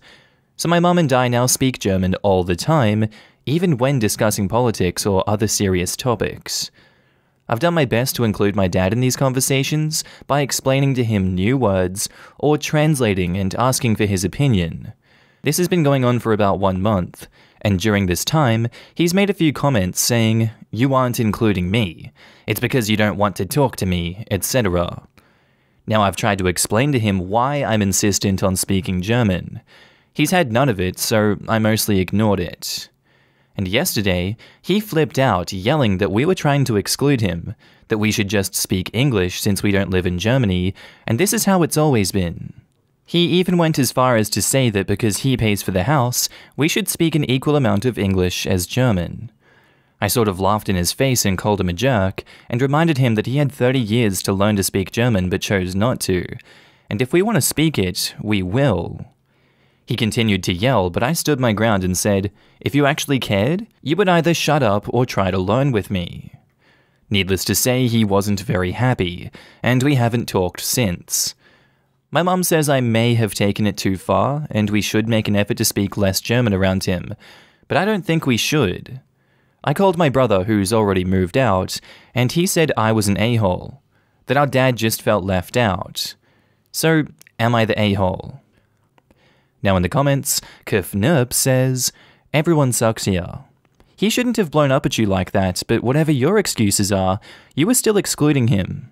I really doubt that speaking to him in English every now and then would have significantly impacted your ability to communicate in German when you go to university." I agree with everyone sucks here. I've lived with people who mostly speak in Mandarin to each other, which I don't understand at all, and it's awful. On the other hand, the dad's refusal to learn the language does limit OP's ability to learn it. If she just wanted to learn it for herself, that would be one thing, but this could have a huge impact on her future. Pretty much all undergrad teaching in Germany is done in German, so she would need pretty good language skills. If she manages to go there, she won't have to pay any tuition fees, which could save her and the family tens of thousands of dollars, and she'd get lots of experience that she wouldn't in the US. OP's dad is an a-hole for not being supportive of that in any way. He could make an effort to learn since it's so important to his daughter, but he could also just help her to come up with other ideas to improve her German. Chucker23N says, "You're the a-hole. Your intention may be to practice for studying abroad, and let's be honest, you also want to feel smug. But the result is that you're excluding him, and your repeated mentions of how he hasn't learnt enough are weird. That choice is between him and his partner." I disagree. I'm in a similar situation to the OP, and actually sounds like the OP's situation is better than mine because Dad has some basic ability to speak German. Parent A speaks language 1 and language 2. Parent B only speaks language 1, and honestly, I don't think it hurt my learning of language 2 as a child that Parent B didn't speak it because it lowered the ability for immersion. The kids are absolutely allowed to have judgment about their parents learning the other parent's main language because it impacts on them. Learning as a child is vastly different from learning as an adult, and some people are just better at picking up languages than others. My mother has lived in the US for 40 plus years, is completely immersed in English, and never taught us kids her mother tongue, and yet she still isn't completely fluent. And now she's lost some of her mother tongue too, so I guess she's not really fluent in anything now. And Cranky Kitty says, "You're the a-hole. You're excluding your father. It is possible to have conversations with your mother covering topics that will expand your vocabulary and still be able to speak English with your father. Just have those conversations with your mum at a time and place when your father isn't there.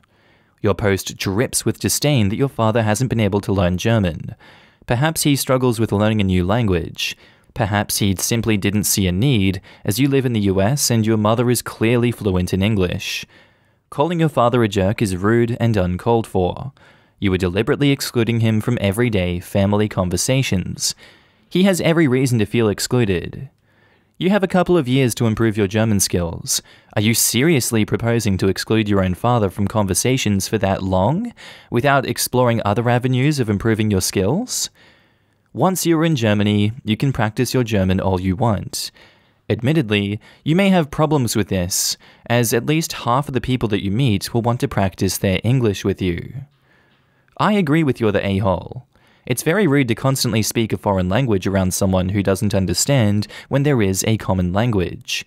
Language is for communication, and OP and OP's mother speaking only German when they're with him inevitably means that he's unable to participate in that conversation. Don't blame the guy for being upset. Can't OP just save the German for when Dad isn't around? Our next post is by user It's Amori, titled, "Am I the a-hole for asking a pregnant lady to pay for her water bottle? Please Reddit, help. I need to know if I have the moral high ground. I am extremely in need of your judgment." It all started when my friends and I, 17 male, went to a local football field to play. My best friend said that he would invite a recently married couple, 20 female, 20 male, to play with us. Obviously, the lady didn't play, she was just watching. During halftime, all of us were exhausted, so I offered to go to the nearby kiosk and buy water bottles for everyone who wanted one. A few people said they wanted one, and they all gave me the money to buy one for them. When I was at the kiosk, the recently married pregnant lady calls me and says, "Hey, could you buy a water bottle for me as well? I forgot to ask you while you were here, and don't worry about the money. I'll give it to you once you come." I said sure, and I bought one for her as well. I gave it to her, and she didn't pay, but I didn't mention it. It was getting late, and we were about to leave, and I go to my best friend and have the following conversation with him. I say, "Isn't your friend, the pregnant lady, going to pay for the water bottle?" And he's like, "Dude, are you serious? Just forget it already. It's just 50 cents. Look, it has nothing to do with the amount of money. She said she would pay, and now she's going back on her word. I was promised X if I do Y, then after I did Y, I didn't get X." And he replies, "She's pregnant, man, she has many expenses." So I say yes, and believe it or not, water is one of them. If she couldn't afford one, why offer to pay, or even ask me to buy one? Also, what has pregnancy got to do with anything? Are pregnant people allowed to break their promises and not be called out for it? She can't just treat people, especially strangers, I don't know her, like her servants. And he replies, "Look, I'll pay for her water bottle, just don't mention it." So my best friend gave me the 50 cents and I shut it. However, now I feel awful. How could I accept money from my best friend? He didn't even have to pay. Was that really in the wrong? I don't know, but I do feel guilty.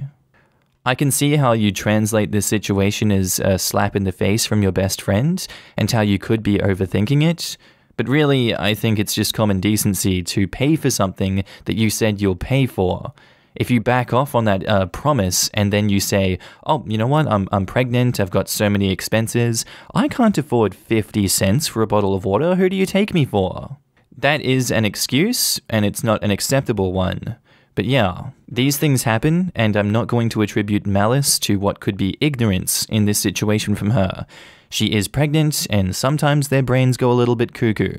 You see that quite often in entitled parents, and you do see it quite often in Am I the Asshole? And even if you're not pregnant, you can just have a brain fart and be like, "Oh my god, I did say that, but my brain completely wiped that memory away. I'm so sorry if you thought that I was being a dick intentionally." So for this situation, I'm going to go no a-holes here. I'm going to assume it was ignorance, and I'm going to assume that she didn't mean any wrong. But some people could see that the pregnant friend is an asshole, and I can see where they're coming from for that one. Now in the comments, 2010 Rumblewagon says, "Not the a-hole because she offered to pay, but didn't. However, pregnancy brain is a real thing that I deal with my current pregnant wife. Short-term memory kinda sucks. She may have simply forgotten. However, 50 cents isn't worth the time you're worrying about. Pregnancy brain is real. I was driving and had a thought that, crap, I forgot my keys.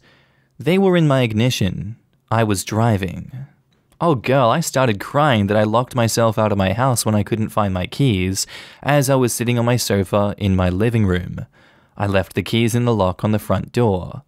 So yeah, not only did I forget my keys, I forgot where I was and what my living room looked like. Quote, "I feel awful. How could I accept money from my best friend?" But 50 cents? It's not even worth the time you spent writing the post. Forget about it. This guy sounds exhausting. It's not the cost, it's the principle of the thing. I would think His Holiness the Pope would understand. Yes, it's not worth the effort over 50 cents, but that is likely what this person was relying on to not have to pay. The problem here isn't that the pregnant woman didn't pay the 50 cents or that OP's friend did. The problem is that OP feels awful because his best friend voluntarily gave him 50 cents, which is ludicrous. I think the problem is for 50 cents, yeah, OP is kind of an a-hole. The principle of it, sure, but everyone involved thinks OP is the a-hole. I would too. Being cheap isn't really a great look among friends. Now, I'm not going to call OP out on it because technically I should pay for what I asked someone to get, but I surely am going to make a mental note that this isn't a person who overlooks the little things or does small acts of kindness. If all that really mattered was the principle, OP wouldn't be posting on here asking if they were the a-hole. And Scrap Queen says, "You're the a-hole. Because instead of asking her for the money, you made a big deal about it to someone else. Here's a tip. Next time you get something for someone that they said they would pay for, lightly say as you hand it to them, 'That'll be 50 cents, please.'" Agreed. You're the a-hole for making an issue out of this. It would have been kinder for you to insist that you got it, especially considering the physical demands of pregnancy, which can affect short-term memory, and that you would presumably want her to feel comfortable and welcome, or that she can get you next time. Fair enough if you don't want to do that, but just politely say, "Here you go. It was 50 cents. And our next post is by user AnonymousBaby12345, titled, "Would I be the a-hole if I lied and told everyone I have fertility issues when I actually don't?" So I'm just going to get into it. I'm an early 30s woman who's married, and we both come from a conservative family. I've never had that motherly instinct and never really imagined myself having children. I have plenty of nieces and nephews to spoil, and I quite like my alone time. My partner feels the same way as I, and honestly, the older we get, the more we feel that it would be irresponsible to bring a child into this world as much older parents and into poverty. We make just enough for the both of us to live comfortably, as well as provide emergency support to our family members if they need it. The issue comes from our family and friends constantly asking us when, not if, we will have kids. We've told them we just aren't interested, but they seem to take it as we just aren't ready. It's not malicious, just annoying, in the same way a mosquito or a buzzing fly will get. It's getting worse since my sister just gave birth to her first kid, and everyone seems to automatically ask when it will be my turn. My question is, would I be the a-hole if I were to tell everyone I have fertility issues, and that's why we cannot have kids? I believe that would shame them a bit and stop their constant questions. And edit, I wanted to be clear that I've explicitly told my family I don't want kids. Even gotten angry at them. But my family simply believes that having kids is like breathing air for women. They simply cannot fathom the fact that a woman simply doesn't want kids. It's like they have amnesia and will forget that I don't want kids, lol. I also don't want to constantly have a deep conversation about why I don't want kids or get agitated and upset at their annoying kid questions. My thoughts were to quietly say that it's been a shame of mine that I couldn't actually have kids, and that over time, I've come to terms with God's plan. Because of course, my family is deeply religious and want to concentrate on being the best aunt, sister, daughter, niece to everyone. I know this will largely shut them up, but I also know this is a pretty icky thing to lie about, which is why I turned to the Reddit AmITheA community to pass judgment on me. To be fair, it is an icky thing to lie about, and it's probably the wrong lie to be telling. I think you just have to continue to be snappy with these people, but that's just my interpretation of the situation, and what I would probably do if I were you. As seen in a lot of Am I the Asshole stories, and in r/entitled parents and entitled people, when you just say that you're infertile, they're just like, adoption, of IVF, fertility treatments, what is gonna get you a baby, what's gonna make you a family, you're so depressed without a family. So while it's absolutely gonna quell the immediate having a baby the natural way, it's not gonna stop them, like it's not the right solution in my opinion. At the end of the day, you do you, and what works best for you in this situation. I don't think you're the a-hole for wanting them to leave you alone. So yeah, not the a-hole. Now in the comments, DriverFound39 says, not the a-hole. As a woman in my mid-30s with absolutely no intention of ever having kids, it's infuriating when people don't take no for an answer, but lying isn't the solution.